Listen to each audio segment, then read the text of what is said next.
Hope you did enjoy your lunch and ready for stimulating dessert now. We have a very good conversation coming up with a special guest that I will introduce and moderate, if you will, the conversation. As you all know, Dr. Ashrawi is a distinguished and pioneering Palestinian leader, scholar, activist known globally for her advocacy and commitment to Palestinian rights and to statehood. She holds a PhD in comparative and medieval literature from the University of Virginia. She served as Dean of the Faculty of Arts at Birzeit University, where she continued to teach until 1995. She also established and headed Birzeit University's Legal Aid Committee.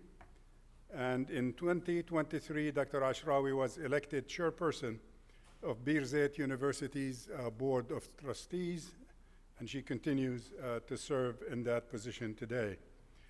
As you know also, Hanan served as Minister of Higher Education and Scientific Research from 1996 to 1998. Dr. Ashrawi is a member of the Palestinian National Council.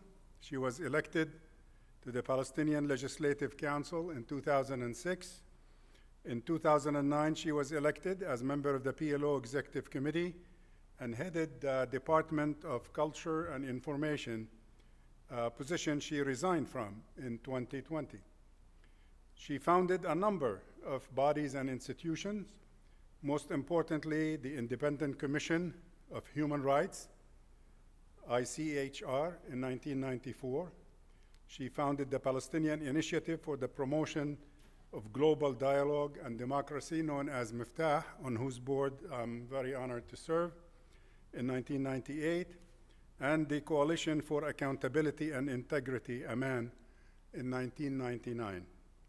Dr. Ashrawi is also a member of advisory bodies for several institutions, including the Institute for Palestine Studies and the International Human Rights Commission. Dr. Ashrawi holds many honorary degrees from various universities around the world, including local and international awards in the field of women's issues, peacemaking, international affairs, human rights, and higher education. She has authored poems, short stories, papers, and articles on culture, literature, and Palestinian politics. Her book, based on her experience in the peace negotiations of the 90s, entitled The Side of Peace, published in 1995, earned worldwide recognition. Ladies and gentlemen, please welcome Dr. Hanan Ashrawi.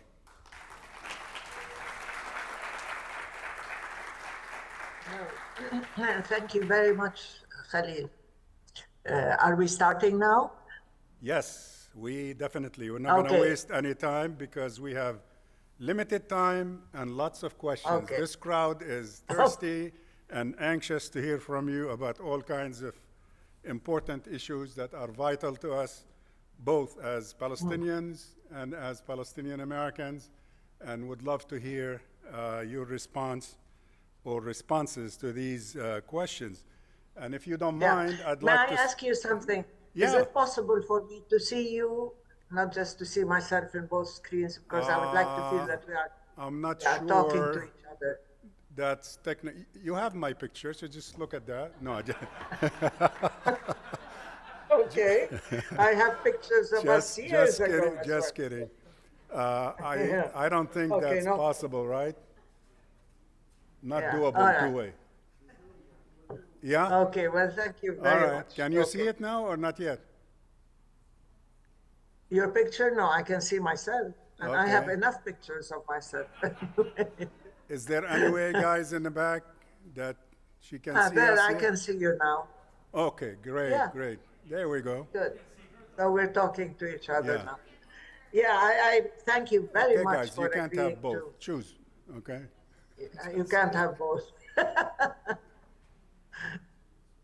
All right, what happened to her?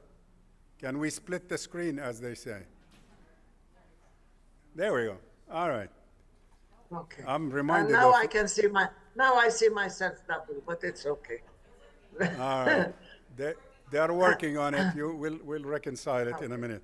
I'm reminded No, of the no. day Golda Meir was asked if she wanted coffee or tea, and she answered half and half, so we might have to split the screen here in a minute. Hanan, That's not the worst thing she said. Anyway, yeah. the question of the day here in Washington is what happened this month with 10 countries, including Britain, France, Canada, Australia, and others, recognizing the state of Palestine and raising the number of such states who recognize Palestine to 157 out of the 193 member states of the United Nations. What, in your mind, basically prompted, in your opinion, prompted this wave of diplomatic recognition, and how significant is this development for you as Palestinians in occupied Palestine? Yeah, a very important question, but thank you very much, Khalil, for agreeing to host this session. And my apologies for not being with you all in person. As you know, getting an American visa for a Palestinian is no easy task, and it's been very difficult for me. And I told her at his invitation that I don't have a visa and I don't expect to get one. So I'm glad to be with you, albeit long distance and virtually. And I'm very glad to be part of this conference, because I think that the focus of this conference of unity, as well as being action-oriented, these are two issues that are very crucial to the Palestinian cause, and we can talk about this later if you want. To me, very frankly, the events of last month, the recognitions, the series of recognitions, there are 159, I think, by now. All right. 159 states that have recognized Palestine, which is very significant. It must not be underestimated, it must not be dismissed, it must not be looked at lightly, because this came as a result of a long process of Palestinian steadfastness, Palestinian resistance, Palestinian proof and linkage of our historical narrative, our culture, and our rights, refusal to succumb. Also, the forging of a lot of allies and solidarity systems and groups, and challenging the Israeli narrative and its efforts at dismissing the Palestinians, erasing the Palestinians, eradicating our presence, taking over not just our land, but expelling the people. So the fact is, matters have come to a head, so to speak. If you just sit back and talk, nobody will listen. But the fact that Israel also has overstepped its limits, the fact that Israel has gone beyond the pale, the genocide itself is what compelled, I'd say, all these countries, particularly Western countries. I'm not talking about the southern, the global south and other countries and east that have recognized this already, that Israel was very dismissive about. She said, we don't care about these countries. They're neither white, nor Christian, nor North. So there's a very clear racist attitude that if you are white and Christian and so on, then you count.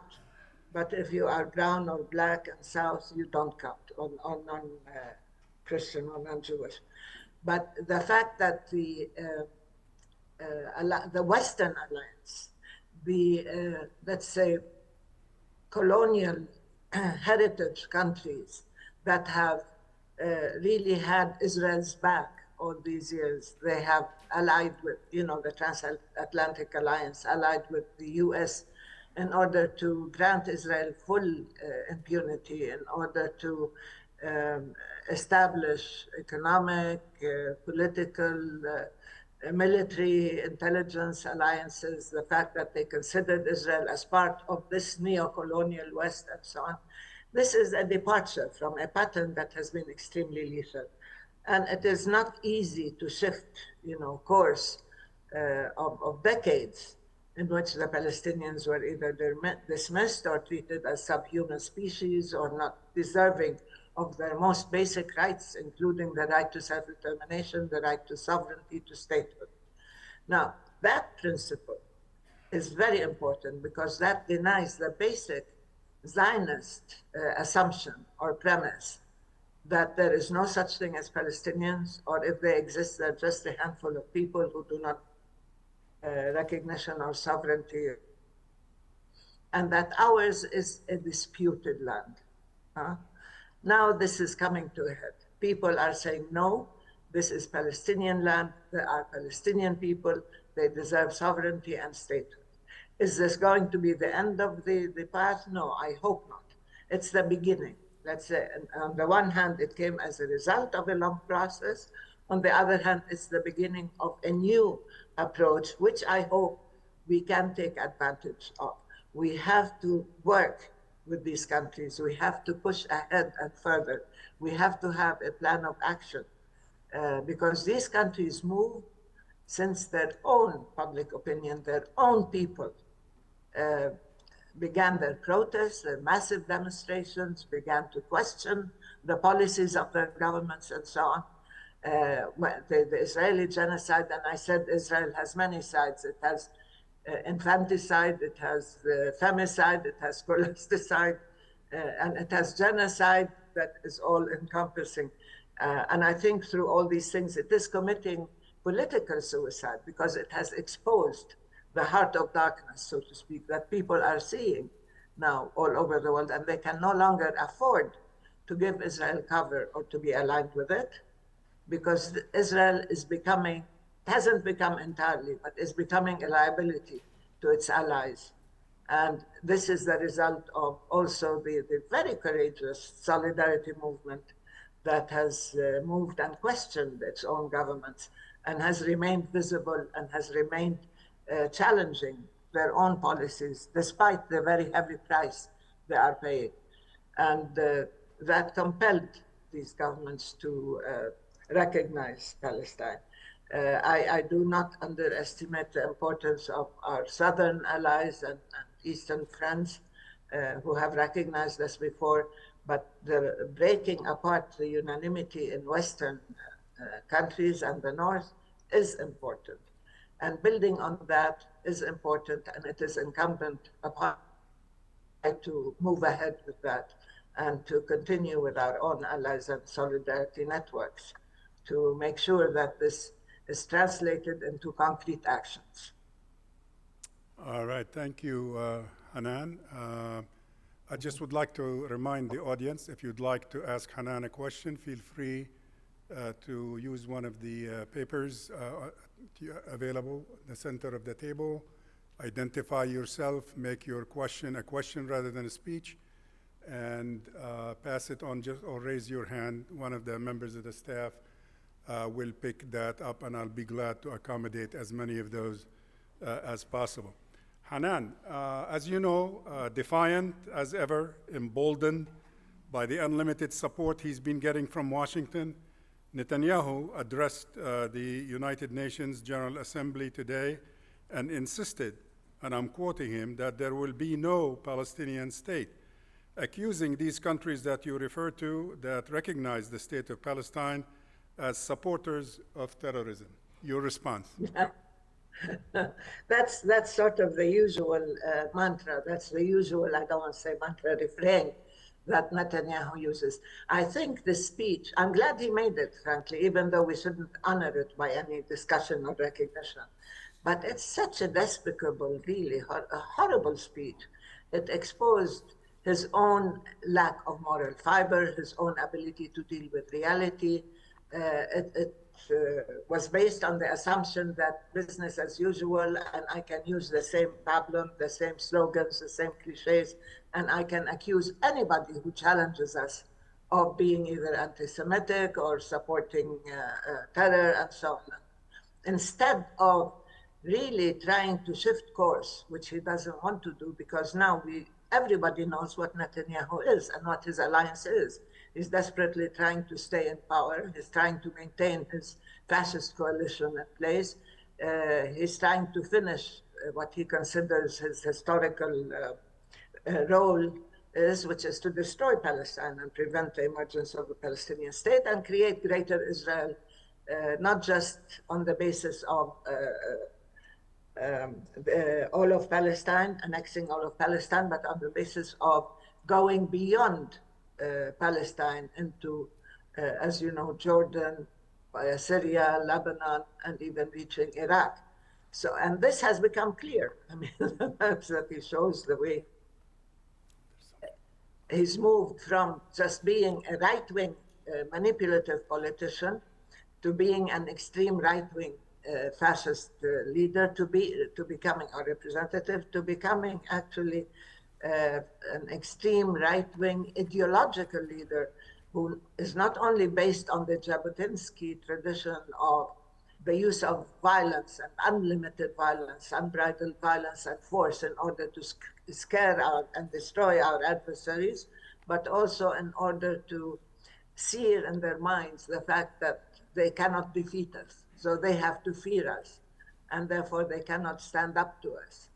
And this ideology, in addition to using religious biblical ideology, has also, all these have led to this extreme position that has nothing to do with facts, with reality, with justice, with the place, the podium on which he was standing to address so-called the world.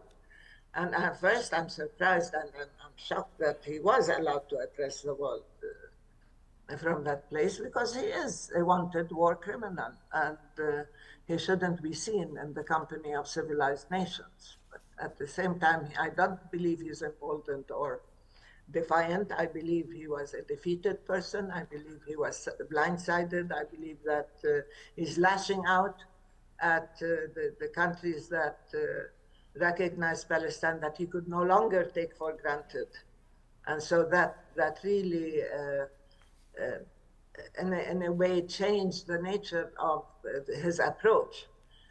He repeated the same lies he always repeats, and we all know them. I don't want to repeat them. And he thinks that now that he can still get away with it. People know that these are not true. People know that these are lies, and the accusations and so on. So, and there's a pattern where if you unleash a lie, if you put it out there, and you keep repeating it over and over again, it gains traction, it gains a life of its own, and it becomes the truth in many people's minds. And this is what they did with the burned babies and the series of raped women and the beheaded men and so on. And he keeps repeating it, and there are unfortunately people who believe it and who repeat it like Biden did and Trump is.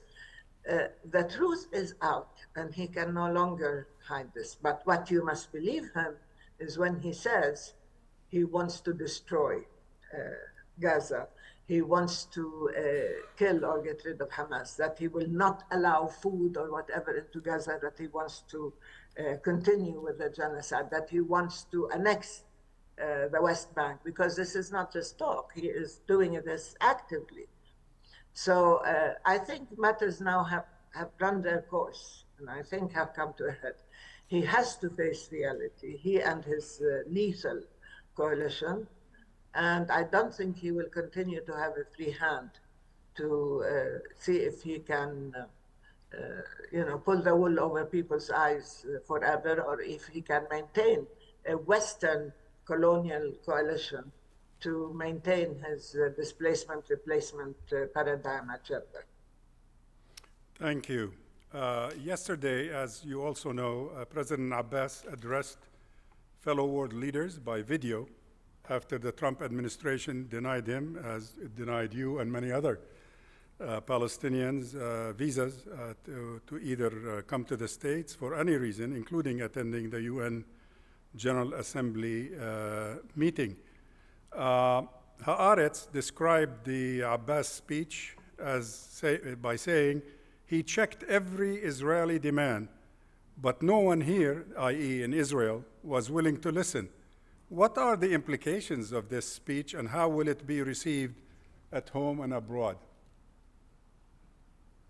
Well, I think there is an erroneous assumption that has been ongoing with the Palestinian leadership, not just Mahmoud Abbas, that if you are nice, if you make nice with the Israelis or with the Americans, if they are happy with you, if you give them what you want, then they will give you what you want, or they will make life less difficult for you.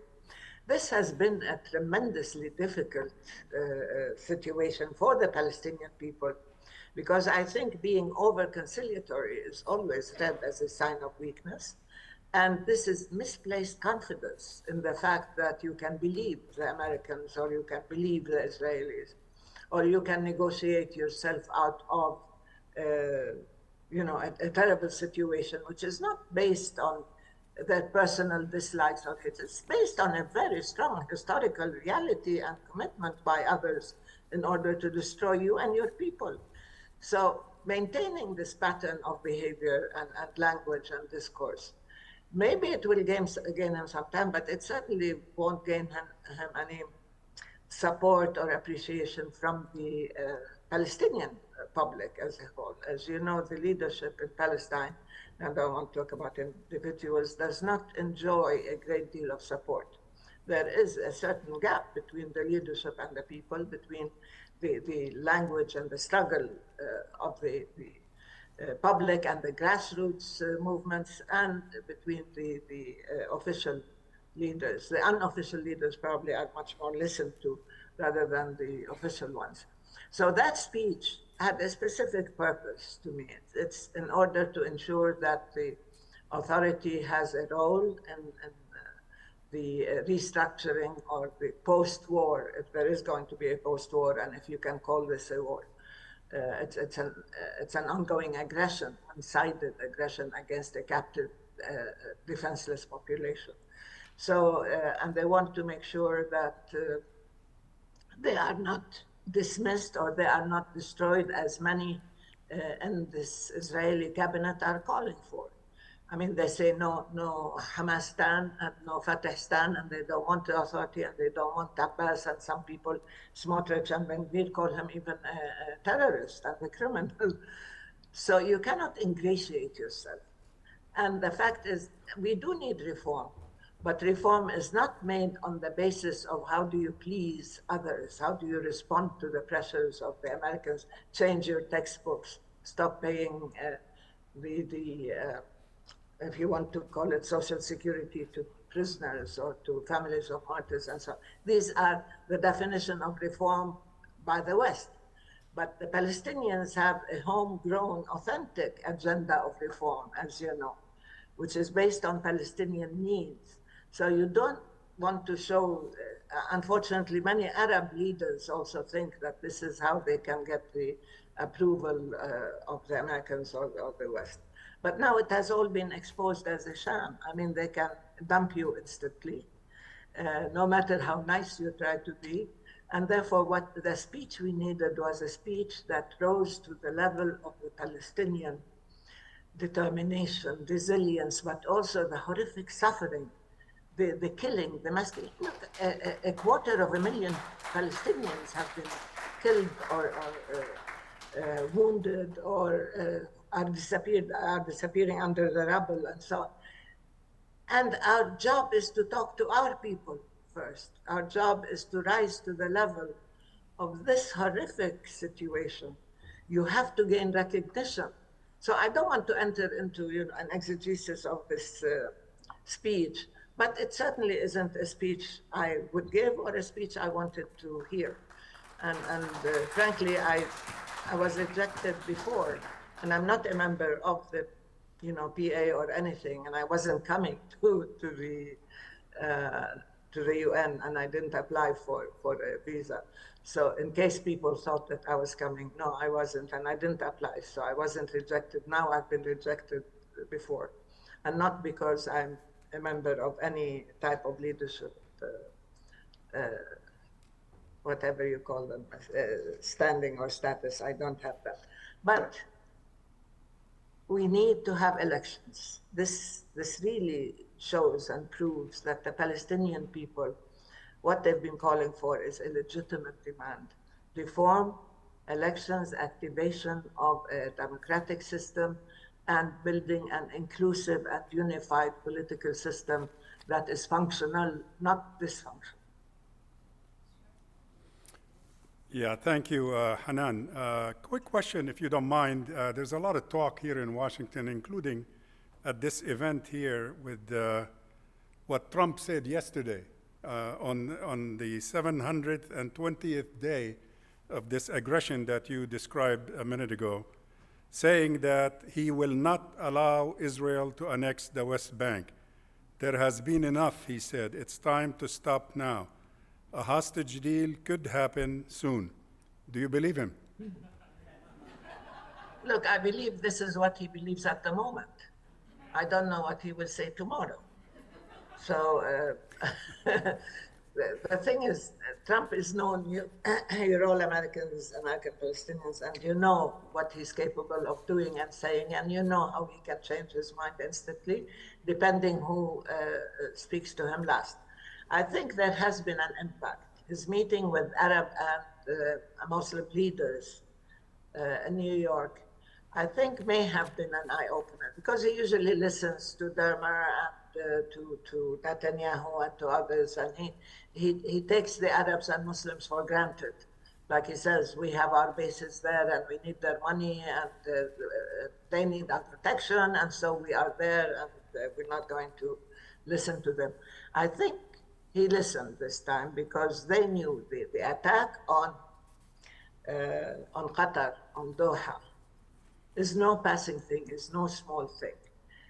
They attacked, Netanyahu attacked Syria, attacked Lebanon, attacked Yemen, attacked Iran, of course is busy destroying Palestine and so on. All that did not have an impact, that much of an impact. The real impact is the fact that Qatar, who is an ally of the US, who has the largest American military base on its ground, who has signed a joint defense agreement with the Americans, was deliberately bombed in a residential area by Israel without even bio leave. I don't know if they knew or they didn't know. I'm sure they knew.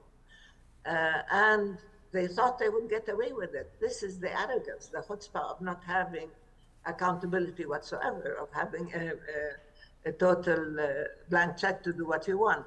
And not only that, Qatar is the mediator in the negotiations. So you bomb the country of the mediator and you try to kill your interlocutors, the other and you think that makes sense. And I think this is what really triggered this major response. Because for 2 years, Palestinians were being massacred and slaughtered and everything was destroyed and they're dying of disease and starvation and man-made famine. And they didn't move collectively to sit down with any leader and say, this is it. But now that they know they're being targeted, now that Netanyahu made his speech about, and he talked openly about how he wants a greater Israel, not just all of Palestine. And they're beginning to feel that they may be next in line and that he's gone too far. So I understood that the discussion that they had with with Trump was quite candid and was forthright. And they told him this cannot continue. And that so long as there is an occupation and Netanyahu is threatening to annex the West Bank, that there can be no peace or stability in the region and they won't control it. Now, how far he's listened, how far that has sunk in, whether Jared Kushner and what's his name, Tony Blair, or Dermer, or even Netanyahu could change his mind, I don't know. I think we have to wait and see till Monday, because that's when he's meeting with Netanyahu. And the question is, would he have the ability to switch? Because the whole American apparatus and system are based on total blind support for Israel. Has Israel made that difficult and impossible, given the fact that there is now, again, a shift in public opinion in the US?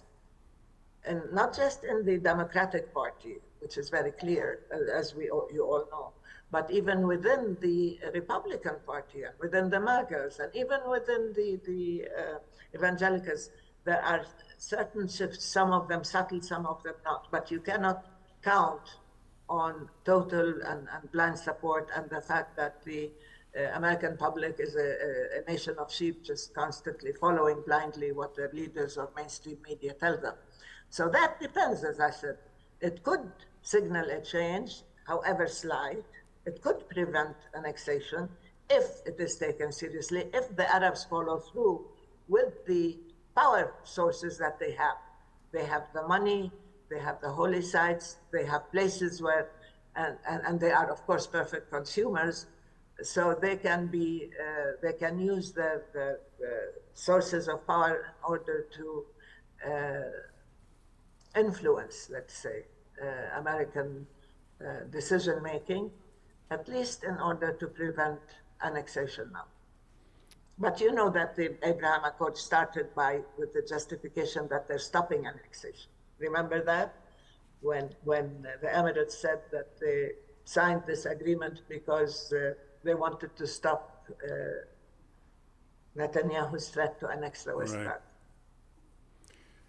All right, thank you. We will skip a couple questions that Hanan just answered with regards to the meeting with Arab and Muslim leaders, and I hope her answer was satisfactory to those who chose that question. Let me go to another series of questions. Three of you, Samia Harris and two others, ask about the Trump, Kushner, Blair plan, the Gaza Transitional Initiative or arrangement.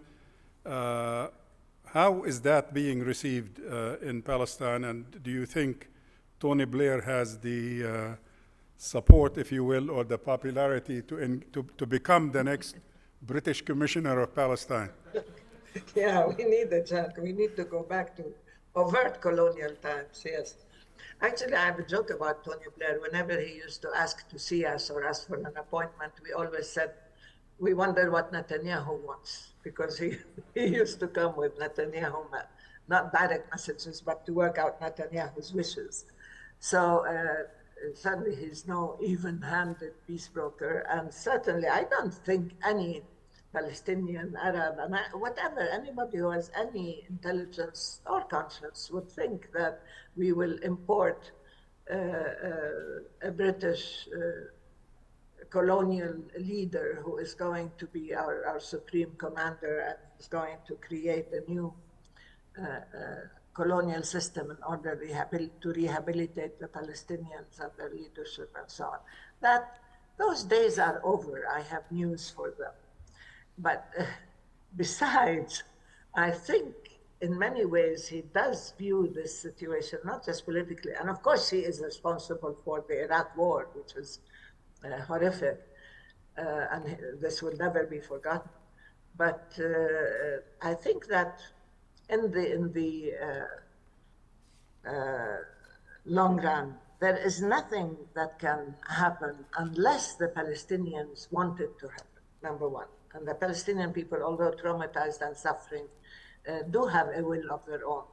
I mean, they may be under occupation, but they haven't been muzzled by the occupation, and they've been trying to speak out and speak their mind. But there is also a transactional dimension to this. As you know, Tony Blair loves to line his pockets, and this is a very lucrative business deal. And Jared Kushner is talking about this. I don't know if they're still believing in the idea of resorts at the Riviera or at the beach and so on Gaza, but they're seeing this as a way of exercising power and control and making money. So it's very much a transactional issue as far as they're concerned. And I don't know, I mean, we don't have all the details of the 21 points that they talk about. We would like to see all of them, but we only hear, partial selective reports. One thing is true. Anything that is imposed on the Palestinians will not work. Anything that doesn't understand the realities of the region and of Palestine will not work. Alma Khouri would like to know, is there any Palestinian leadership planning these days to basically form one united government for Gaza and the West Bank? I think there is a consensus among people, whether they are factions, and I think the factions themselves are also quite old, and they have to be rejuvenated and renewed, not just our government or our political system. But there is a consensus that this next phase is going to be run by or governed by credible people, individuals of integrity, nationalists, professionals, and not necessarily all the different, representatives of different factions, that we need a new transitional phase in which you will have, and I think everybody agreed to this, it is a consensus, where you have young, professional, nationalist leaders who can take on the responsibility and see Palestine through this very difficult period into a period of elections and a new elected legitimate democratic leadership. So this is what people are talking about. Now there are people I don't know if it's in Israel, but in the States and others who say we have 15 names and these names will be the people who will run Gaza under the control of an international or Arab group and so on. We don't know. I can't tell you who these 15 names are and who chose them, but I think if they are to be effective, they have to be chosen by the Palestinian people to enjoy the support of the people. And we don't want patronage. I mean, for them, we need support. Of course, we need support. And the support has to be political, has to be economic, has to be able to curb Israeli violations. Netanyahu openly speaks about he has to have overriding security control. What does that mean? An ongoing occupation, and so on. And you have nutcases like Ben-Gvir and Smotrich and others in the Israeli government who are arming the settlers, who are destroying. It's not just Gaza. I mean, I have to remind people that the West Bank is undergoing systematic ethnic cleansing, and the refugee camps are being dismantled, and the whole refugee issue is being attacked, whether through the UNRWA issue or by the destruction of the refugee camps in the north, and they're moving south, and they're moving to different refugee. This is component of the Palestinian narrative that the Israelis want to eradicate. Anyway, that's another issue, but it came to mind. So I think without a unified Palestinian position on the transitional period in Gaza and how to also to rescue basically the West Bank, I don't think that thing, and we will need support and help from Arab countries and other countries, but the Palestinians have to be on board and they have to own the agenda. It cannot be imposed on them. That's the difference. Related to that, Hanan, Amin Mahmoud would like to know, basically his statement is that if the Arab countries, especially Egypt and Jordan, stood with the Gaza population from the very beginning, the killing or the genocide would stop by now. How can we change that, or can this be changed today? I don't know what he means by stood by, but I think a lot more could have been done by everybody, not just by Egypt and Jordan. Egypt closed its borders because it didn't want the expulsion of the Palestinians, it said, but that also aggravated the starvation and the deprivation agenda. Jordan certainly talked about sending support and so on to Gaza, but there were no serious efforts at stopping the genocide. And I don't think Egypt and Jordan alone could have done it.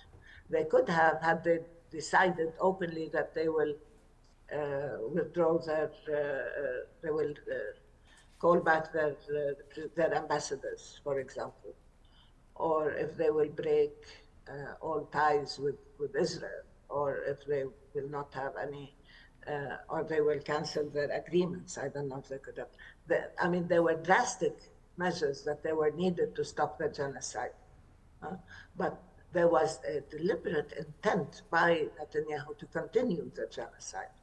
So without concerted effort, I mean, we were all disappointed with two Arab and Islamic summits. Remember the first summit? We will break the siege. We will, go to Gaza. We will do this and that. We will send envoys. And they didn't do anything. That was a major disappointment. That it's not just Jordan and Egypt who are the surrounding countries and who have signed agreements, but the fact that all these countries, 57 countries, were unable to influence American and Israeli, the American-Israeli genocide, because it wasn't purely Israeli under Biden and under Trump. So I wouldn't just select these two countries. They could have done more. Everybody could have done more. Everybody could have taken very clear, active positions to let Israel know that there are consequences.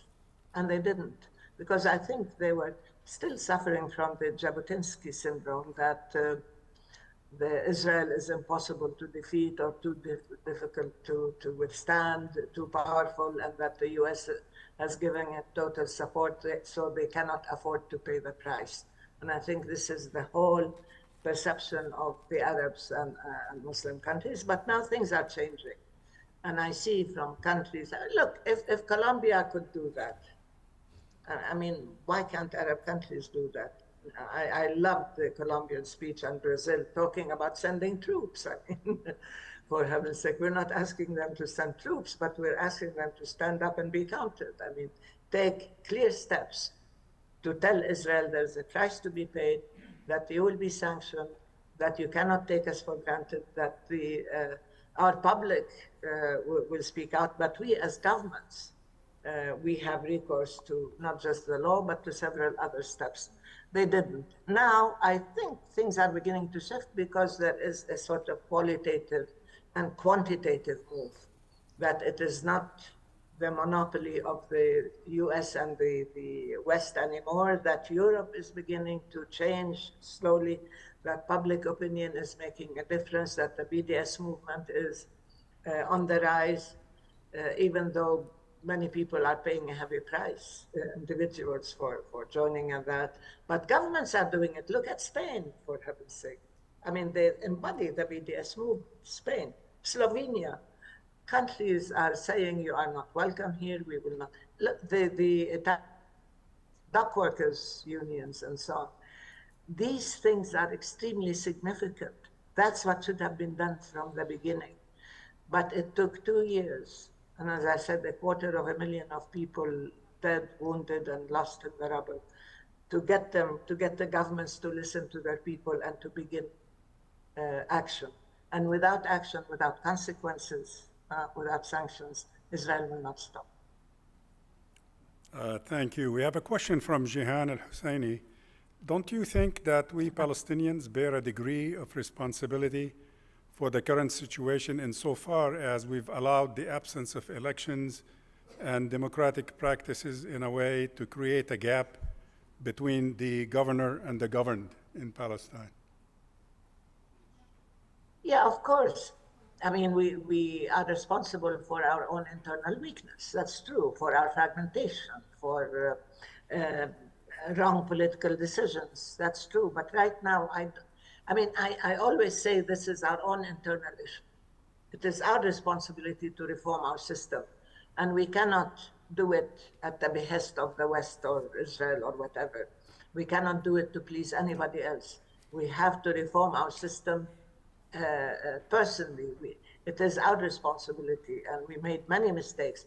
But the issue now is not finger pointing at the Palestinians. Many people love to do that. Sometimes I stopped seeing mainstream media, and sometimes I don't even see delegations who come here, foreign delegations, because they always want to talk about what's the problem with the Palestinians, why don't you do this and this and that. I said, don't deflect. I don't want to talk with you about our own internal issues. They are our responsibility, and we will fix them. We have a reform agenda. We have people who are challenging and defying and trying to change and so on. Your Our problem is how can you stop the genocide? How can you end the occupation? So, I mean, from Palestinians, yes, we can talk about our own internal issues and the need for elections and reform and change and so on. But for the world, don't use Palestinian shortcomings as an excuse to give Israel a free pass. I'm telling you that because asking me the question is fine, and I will answer, and we can sit down and have a session on what needs to be done internally. But when I address the world in general, I say that's my responsibility, that's ours as Palestinians, whether in the West Bank, Gaza, Jerusalem, or in exile and refugee camps. But what we need from the people outside the countries, powers, and so on, is to curb Israel, to hold it to account, to provide the Palestinians with protection, and let us move ahead. And anybody who can tell you you can have elections under these conditions in a normal and pleasant way, I tell you, you say in the States you have a bridge you want to sell them. But you remember when I ran for election, I was stopped, I was beaten up, I couldn't even get to Jerusalem with my elections material, my leaflets and posters, and I was held for a whole day. It's a battle to have elections. It's not something you can take for granted, but we have to do it. So my position when Abu Mazen said we will not have elections unless Jerusalem is allowed to elect, I said our language should be we will have elections, and Jerusalem will be part of the system. And we will defy, and we will go, and we will have elections, and we have a variety of ways to have elections. But elections, again, is not a panacea, because you might elect angels and Mother Teresa and everybody else, and they will be under occupation, and they will have no sovereign control, and they will have no ability to carry out serious changes and so on. But still, we deserve the right to have our own representatives and decision makers of our own choosing that will respond to our own needs and our own rights and will protect our own rights. With that in mind, Hanan, one of your fans in the room here is saying, in light of that, why can't the Palestinians unite under the leadership of one Palestinian woman like Hanan Ashrawi? Thank you very much. We've been all trying to get the Palestinians to unite. I mean, look, we respect differences of opinion. This is part of our diversity, not just gender diversity, but political pluralism and so on. But we have to have the system that respects differences and diversity and pluralism, right? It's not a one-person show, whether man or woman. So far, it has been. And what we're trying to say is we're not looking for a savior. We're looking for a reformed system. We're looking for a generation. And when people asked me if I wanted to run in 2021, remember, there was a period in which people hoped that there would be elections. We had 36 electoral lists. Many came and said, please run and run with us. And so I said, I'll tell you what I'll do. I will help people who are running. I will personally campaign for people who I think should be there. I had lots of sessions with young men and women, and I was so enthusiastic and energized because we have such wonderful people who can run Palestine and who should run for office. People like me, I mean, look, I'm 78 now, people. I get lots of questions on X telling me, are you still alive? And many Israelis, why are you still alive? Why don't you die? What do you have against ageism? But to me, people have to learn when they have to help others get their rights or help others reach a position of leadership and not to hog power for themselves. When I resigned from the PLO, I made a statement, I have the video, and I said, let's make room for the younger generation, for more women, for people who are reform-minded and who have a sense of integrity and so on. I don't mean that if you're of a certain age, you're excluded, but if you're of a certain age, you don't have to continue thinking you have a sense of entitlement or you own your position. You have to make room for others and you have to help others and provide the platform and the support and amplify their voices and get them to get where they rightfully deserve to be. So I love this support and confidence, and I promise you that if or when we have elections, I will support the candidates that I think should be running. Amen. Thank you, Hanan. Appreciate very much your generosity in terms of giving us all that time, answering questions from the audience. Good evening, greetings to the family, and we hope to see you again soon. Thank you. Yeah, we hope to see you in Palestine. Please give Hanan a hand. Thank you. I'll give you a kiss.